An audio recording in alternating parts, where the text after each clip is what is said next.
Now, let us understand transaction lookup. Here, you will be able to check the transaction with the transaction reference ID. You will also be able to view the transaction list for a particular date range.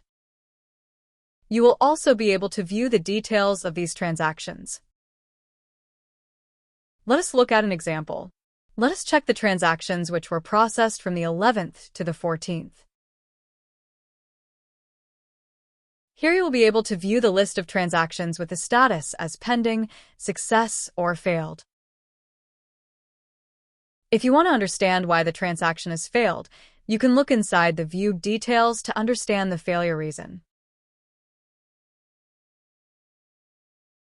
You can check these details here.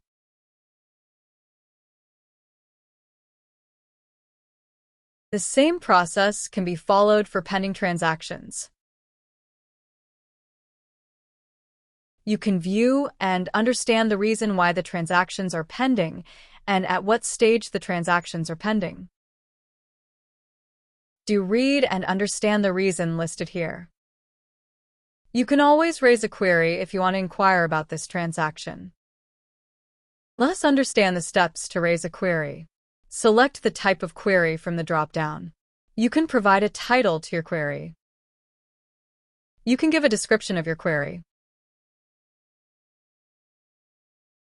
You can also select the priority of your query. If you have an attachment, you can attach it here and click Submit.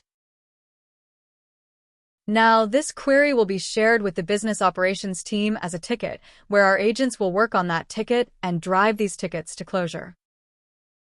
That's all for today, folks. Thank you for listening in.